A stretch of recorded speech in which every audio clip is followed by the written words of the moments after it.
I never imagined a glance could change everything.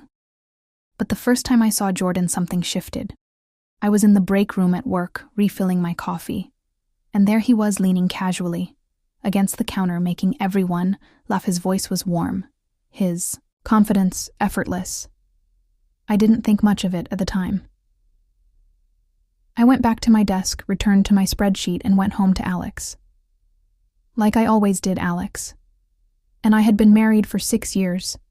We were high school sweethearts who had gone through college together, built a home, shared a bank account, even picked out the color of our couch together. He was a good man, kind, dependable. But lately, everything felt like it was following a script. We woke up, said good morning, went to work, came home, ate dinner in silence, and scrolled through our phones until bedtime. He hadn't kissed me like he meant it in over a year, and I hadn't cared enough to ask why. Jordan started showing up more at meetings. He'd sit near me during team lunches. He'd ask for me opinion. His attention wasn't overwhelming, just deliberate, intentional. The kind of attention I hadn't felt in a long time. One afternoon, he made some joke, and then looked at me, just me, as if I were the only one in the room. I laughed too loudly. My face flushed. I remember going home that day and looking at Alex while he was half watching a show and scrolling through his phone. It tried to picture him looking at me, the way Jordan had. Couldn't. The thing is, I didn't plan to do anything. I told myself it was just a little crush, harmless. Everyone has them, right? But that's how it always starts. Just a flicker. It started dressing a little differently. For work. I told myself it was for me, that I wanted to feel confident. But I noticed when Jordan noticed. And he always did. One day, we got assigned to work together on a project. We sat side by side for hours, his arm brushing against mine. Occasionally he smelled like cedar and coffee. I found myself laughing at things that weren't funny. He'd ask little questions, nothing intense, but personal. Do you believe in soulmates? Do you think people fall out of love or just forget how to be in it? That kind of thing. I'd go home with his words echoing in my mind. Sometimes more than Alex's ever did. Alex noticed. Something was off. He didn't say it directly, but he started being more attentive, brought home flowers one night, for no reason, tried to cook dinner, even though he burned it. I smiled and said, "Thank you," but it felt like watching someone act out a scene from a movie. They didn't understand it was too late. I was slipping, even if nothing had happened. Yet I was thinking of someone else when I lay beside my husband, and I didn't know how to stop. Started with a coffee after work. We told ourselves it was just to debrief the project, but it wasn't. We stayed an hour longer than necessary, talking about things that had nothing to do with work. His eyes didn't wander. His phone stayed in his pocket. Asked questions and listened like the answers mattered. I felt seen in a way I hadn't in years. That night I told Alex I had to stay late at the office. I watched him nod without looking up from his laptop. I hated how easy it was. Jordan and I didn't touch. We didn't kiss, but I left that cafe knowing something had shifted. I drove home with guilt in my chest and his voice in my head. It should have been a warning. I ignored it.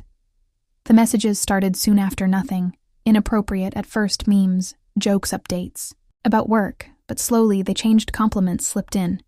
You looked amazing today. You have the kind of smile. People remember. My replies were cautious but not cold. I didn't shut it down. I wanted it. I started checking my phone obsessively, smiling at a man who wasn't my husband. One day, he sent a voice note. Just his voice, low and casual, saying he'd been thinking about me. I listened to it 3 times before deleting it.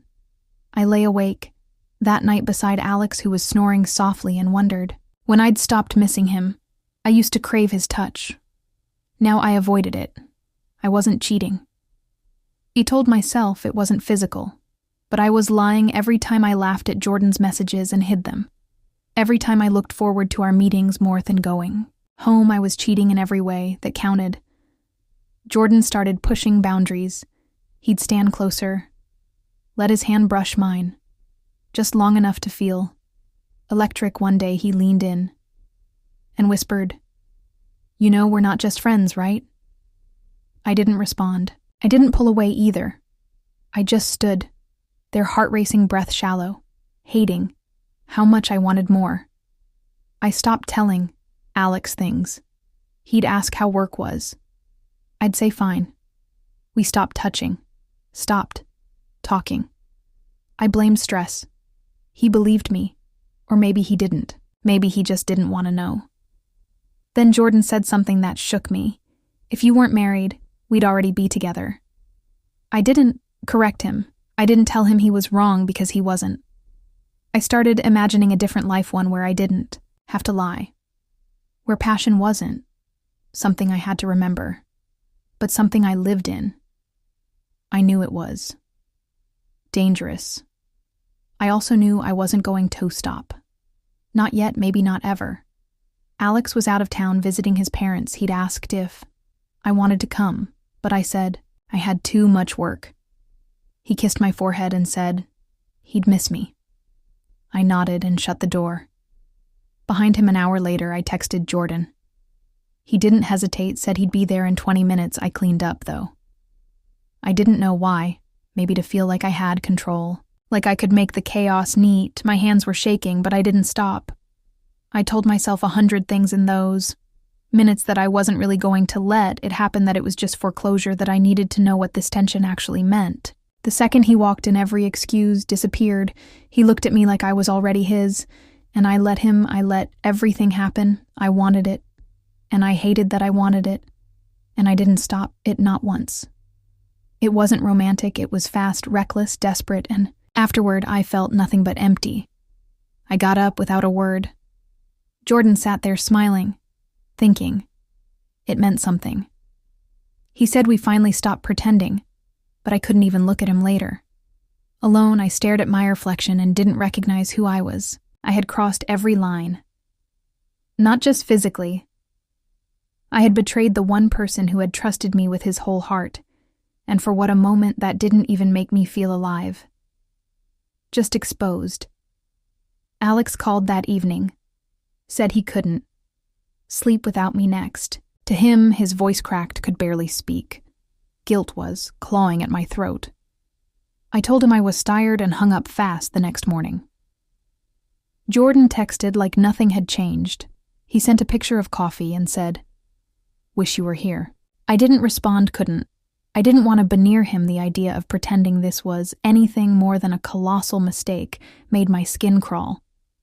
But the damage was done, and I knew it wasn't over when Alex got home. I flinched at his touch. He noticed. He watched me more closely. Asked if I was okay. Said yes, I lie. Again. He started checking my phone. When he thought I wasn't looking. He never said it out loud. But I saw it in his eyes. He knew something had changed. Then he found the message. I deleted everything else, but I missed one. Just on Jordan saying, "Last night was perfect, can't wait to feel you again." Alex didn't scream. He just stood there, holding the phone like it burned him. He looked at me and asked, "How long?" I couldn't answer. He walked out. Didn't slam. The door didn't yell, just left us sat on the floor and waited for what I don't know, forgiveness. An undo button, none of it came. All I had was silence, and the weight of what I'd done. He didn't come back that night or the next. The silence became unbearable. I tried, calling once. He declined. I didn't try. Again, I couldn't blame him. I'd handed him every reason to walk away, and he did exactly what I would have done in his place. Jordan reached out again, said he was sorry. Things blew up. Said he still wanted to see me. I didn't respond. The idea of being near him made me feel sick. I told myself it wasn't his fault. He hadn't made any promises, but deep down I knew I'd used him as an escape. And now even that felt hollow. A week passed. Then another. I kept going to work, pretending to function. I couldn't tell anyone. What would I even say? That I broke a good man for a moment of excitement, that I'd set fire to something I spent years building. People say time heals, but it doesn't, just teaches you how to carry the weight. Better. Eventually. Alex came by to pick up some things. He looked different. Tired, distant, heavier in spirit. He didn't yell. He didn't accuse me. He just moved, quietly, like someone collecting the last pieces of a version of themselves they didn't need anymore before he left. He paused and said, "I would have forgiven anything if you just told me the truth. Before you broke it, I had nothing to say. I wanted to fall at his feet and beg, but I knew it wouldn't change a thing." Jordan stopped texting after that. Heard he got promoted, transferred to another office. I don't think about him much. When I do, it's with numbness. Nothing. Not love, just absence. He was never a solution, just the distraction that made the problem worse. I live alone now. The apartment feels bigger than it should cook for one. I sleep in the middle of the bed. Sometimes I catch myself reaching for my phone to text Alex, a random thought or joke, and then ire. Remember, that door is closed. Closed it. People ask me why it happened, if I was unhappy, if Alex was neglectful, if we were already broken. But the truth is, messier, we weren't broken, we were tired. I wanted to feel something new, something intense, something mine, and I chose the worst possible way to chase it. I don't tell this story to make excuses. I don't expect sympathy. I tell it because someone out there thinks they're too smart or too loyal or too in love. To ever cross a line, thought that too, until I didn't. If I could go back, I'd make different choices, but I can't. So I live with the version of myself that did this every day, every morning, every time I look in the mirror, and when people ask if I regret it, I tell them the truth, every single